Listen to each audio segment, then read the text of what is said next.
Selamat pagi, selamat siang, selamat sore adik-adik di mana saja berada. Kita lanjutkan kuliah Aljabar Linear Elementer ini. Ibu akan menyajikan secara online, secara singkat, terkait dengan sub pokok bahasan yang ke-6, yaitu terkait dengan hasil kali silang. Ya, hasil kali silang dua vektor ini hanya didefinisikan pada ruang Euclid dimensi 3. Untuk itu, marilah kita melihat apa yang akan Ibu tayangkan terkait dengan materi tersebut. Pendefinisian hasil kali silang, sekali lagi, ini hanya berlaku untuk dua vektor di R3. Hasil kali silang tidak didefinisikan untuk vektor-vektor pada ruang Euclid dimensi 2. Motivasi munculnya hasil kali silang ini adalah dari suatu gejala dalam fisika, suatu fenomena dalam fisika terkait hukum Lorentz. Seperti kita ketahui bahwa dalam fisika, kalau adik-adik masih ingat ya apa yang diberikan oleh Bapak Ibu Guru, gaya Lorentz merupakan salah satu gaya yang dihasilkan karena adanya suatu muatan listrik yang dihantarkan oleh sebuah arus listrik yang ada di dalam suatu medan magnet. Arah dan gaya Lorentz akan selalu tegak lurus dengan arah pada arus listrik I serta induksi magnetik yang ada di B. Arah yang dihasilkan dari gaya Lorentz ini akan selalu mengarah terhadap arah maju skrup ya, yang diputar ke arah atas pada gerakan muatan listrik V menuju ke arah medan magnet B yang sering disebut dengan aturan tangan kanan. Jadi menggunakan aturan tangan kanan begini ya adik-adik kalau bisa melihat ya, menggunakan aturan tangan kanan. Jadi itu naik begitu ya adik-adik. Nah, secara analitik, apabila kita mempunyai V1, X1, Y1, Z1, dan V2, X2, Y2, Z2, maka hasil kali silang vektor V1 dan V2 ini nanti akan kita notasikan sesuai dengan namanya ya, itu V1 cross V2 adalah vektor yang panjangnya sama dengan luas jajaran genjang dengan sisi-sisi V1 dan vektor V2, serta arahnya tegak lurus bidang yang memuat kedua vektor tersebut dengan aturan tangan kanan. Jadi ini kita, ini kan ya, kita figurnya begini ya. Jadi V1 ke arah V2, nah, menggunakan aturan tangan kanan. Ya, menggunakan aturan tangan kanan. Oke? Nah, jika V1 tadi sama dengan X1, Y1, Z1, V2, X2, Y2, Z2, maka komponen-komponen V1 cross V2 secara analitik adalah, komponen pertamanya adalah Y1, Z2 min Z2, Z1 minus X1, Z2 min X2, Z1, X1, Y2 min X2, Y1. Secara analitik, sehingga kalau kita mempunyai tiga vektor I, J, K, 100, 010, 001, maka setiap vektor V1 di R3 itu dapat dinyatakan sebagai V1 sama dengan X1 I ditambah Y1J ditambah Z1K. Dengan demikian, menggunakan ekspansi determinan pada baris ke-1 pada matrik IJK X1, Y1, Z1, X2, Y2, Z2 itu, Anda akan mendapatkan V1 cross V2 itu akan sama dengan tadi Y1 Z2 min Y2 Z1 I dikurangi X1 Z2 min X2 Z1 J ditambah X1 Y2 X1 Y1K, dan seterusnya. Anda nanti akan bisa menyimpulkan bahwa V1 cross V2 dapat dihitung menggunakan pertolongan determinan IJK X1 Y1 Z1 X2 Y2 Z2, sehingga nanti nggak perlu dihafalkan komponen pertamanya apa. Anda ingat saja matrik 3x3 dengan baris pertamanya adalah IJK, baris keduanya adalah X1, Y1, Z1, baris ketiganya adalah X2, Y2, Z2. Kemudian nanti Anda hitung menggunakan ekspansi baris pertama. Itulah V1 cross V2. Jadi sebagai contoh sederhana sekali ya. Kalau Anda mempunyai V1, 2, 1, min 3, V2, 4, 0, 5. Maka V1, V2 itu Anda tinggal tuliskan matriknya dulu. Baris pertamanya adalah IJK. Baris keduanya adalah 2, 1, min 3. Kemudian 4, 0, 5. Kemudian nanti hasilnya ini akan sama dengan V1 cross V2 itu adalah 5I min 22J min 4K. Nah, bagaimana dengan sifat-sifat hasil kali silang? Yang pertama, bahwa kalau Anda mempunyai sembarang vektor V1, di hasil kali silangkan dengan dirinya sendiri sama dengan 0. Itu hanya karena menggunakan pertolongan perhitungan hasil kali silang itu dengan menggunakan determinan dari IJK X1, Y1, Z1, X2, Y2, Z2 tadi ya. Nanti menggunakan sifat determinan lagi, Anda akan bisa menghitung, bisa membuktikan bahwa V1 cross 0 sama dengan 0 cross V1 sama dengan 0. Karena kalau ada matrik dengan semua komponennya suatu barisnya 0 semua, maka nanti dia akan sama dengan 0.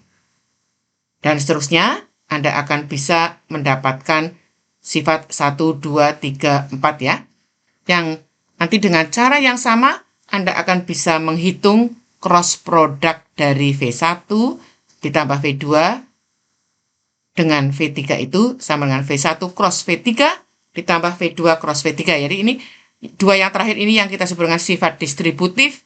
Kiri hasil kali silang terhadap penjumlahan dan hasil kali silang penjumlahan terhadap perkalian ya.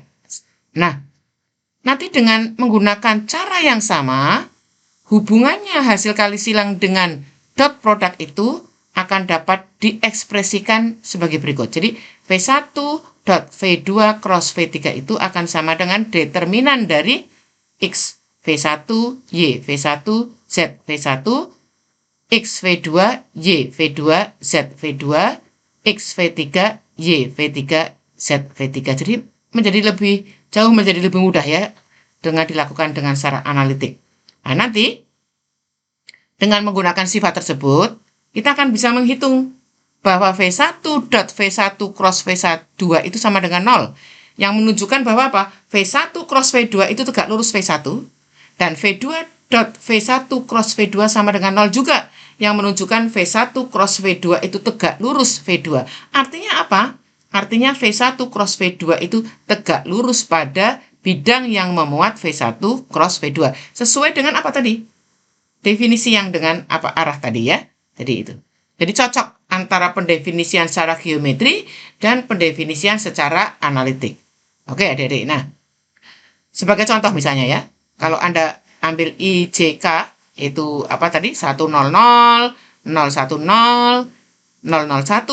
maka Anda akan dapat menghitung bahwa I cross I0 jelas. J cross J0 juga jelas. K cross K0. Nah, nanti I cross J sama dengan K, I cross K sama dengan min J, J cross K sama dengan I, dan seterusnya ya. Nanti silakan Anda coba konfirmasikan dengan melihat melalui determinan. Nah, seperti telah disebutkan bahwa besar dari vektor V1 cross V2 adalah luas jajaran genjang dengan sisi-sisi V1 dan V2. Identitas Lagrange yang dinyatakan dalam teorema berikut ini akan memberikan kepada kita hubungan antara besar hasil kali silang V1 dan V2 dengan besar masing-masing V1 dan V2 serta hasil kali titik V1 dan V2. Identitas Lagrange ini sangat bagus sekali ya. Jadi apa? Kuadrat dari besar hasil kali silang itu sama dengan hasil kali masing-masing kuadrat besarnya dikurangi dengan kuadrat dari hasil kali titiknya ya, hasil kali titiknya. Ini pembuktiannya sangat algebrais ya. Anda membuktikannya dari kanan ke kiri ya, jangan kanan ke kiri, lebih mudah. Jangan dari kiri ke kanan, tapi dari kanan ke kiri ini hanya trik aja supaya lebih mudah. Nanti setelah itu Anda lakukan perhitungan-perhitungan aljabar biasa seperti pada bilangan-bilangan pada R, begitu ya Adik-adik ya. Nah, sebagai akibat dari teorema identitas Lagrange tersebut adalah bahwa apa? Ini hasil kali ini kan apa? Ada identitas Lagrange itu mendapatkan bahwa apa? V1 cross V2 kuadrat sama dengan hasil kali dari V1 kuadrat V2 kuadrat dikurangi V1 dot V2. Padahal V1 dot V2 itu kita sudah punya ekspresinya, yaitu sama dengan panjang dari V1 dikalikan panjang dari V2 cos theta. Sehingga kalau dikuadratkan, Anda akan menemukan bertemu dengan ekspresi 1 min cos kuadrat theta. Nah, 1 min cos kuadrat theta itu adalah sin kuadrat theta.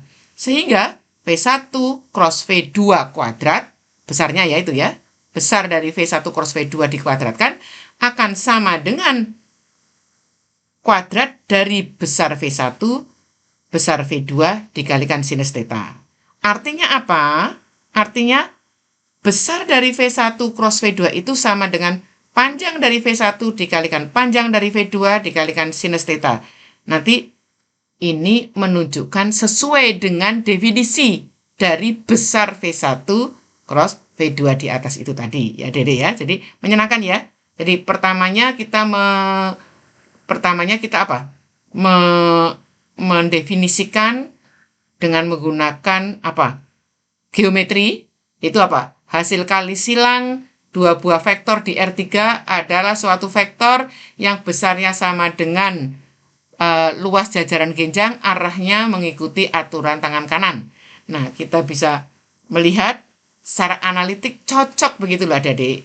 Jadi cocok antara ekspresi geometri dan ekspresi analitik cross product ya, cross product. Nah, sekarang kita akan lihat aplikasinya. Aplikasi yang pertama adalah bahwa hasil kali silang ini akan mempermudah kita menghitung luas jajaran genjang. Ya, kalau Anda mempunyai V1 dan V2, sebut saja 2 min 6 min 3, V2-nya 4, 3 min 1, maka luas jajaran genjang yang sisi-sisinya V1 dan V2 itu dapat dihitung dengan menghitung apa? Besarnya dari vektor cross product V1 dan V2. Nah, V1 cross V2 itu dapat dihitung menggunakan determinan. Itu menggunakan sama dengan apa?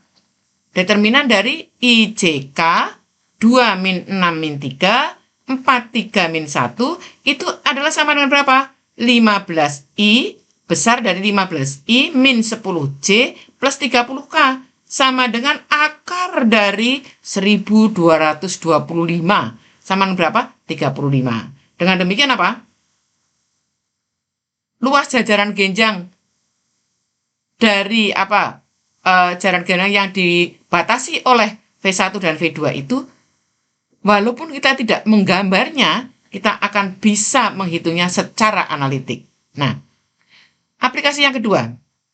Aplikasi hasil silang yang kedua adalah untuk menghitung volume paralelepipedum. Dengan rusuk-rusuknya adalah 3 vektor di R3 yang diketahui. Sebut saja UVW ya, untuk mempermudah ya. Kita tulis UVW. Maka secara geometri, nampak bahwa volume paralelepipedum tersebut adalah tinggi paralelepipedum itu dikalikan luas jajaran genjangnya. Nah, kita tidak mencari tingginya ya, gitu ya. Kita tidak mencari luas jajaran genjangnya. Nah, itu nanti akan bisa dipermudah dengan menghitungnya secara analitik, ya, secara analitik. Jadi, volume paralelepipedum tidak lain adalah hasil kali titik vektor V dengan vektor U cross V. Yaitu apa? V dot U cross V itu adalah determinan dari matrik yang komponen-komponennya adalah koefisien dari V, yang baris kedua adalah koefisien dari U, baris ketiganya adalah koefisien dari V. Jadi sebagai contoh, kalau U-nya 2, 2, 3, V-nya min 1, 2, min 1, V-nya 5, 1, 2, maka volume paralelepipedum dengan rusuk-rusuknya U, V, dan V ini adalah akan sama dengan determinan dari, ini mungkin ada kesalahan dikit ya, tapi ini hanya kesalahan pengetikan saja. Nanti harusnya itu adalah baris pertamanya ini adalah 5, 1, 2, baris keduanya itu adalah 2, 2, 3, baris ketiganya harusnya adalah apa? Min 1, 2, min 1. Nanti besarnya akan sama dengan 29 satuan volume. Ya, begitu ya. Adik-adik itu terkait dengan cross product dan aplikasinya. Mudah-mudahan adik-adik dapat menangkap intisarinya. Yang pertama bahwa cross product itu hasilnya adalah vektor. Kemudian nanti besarnya adalah besar luas jajaran ginjang dan arahnya tegak lurus pada dua vektor yang kita tarik cross productnya itu. Dari situlah nanti kita akan bisa melihat aplikasi-aplikasinya.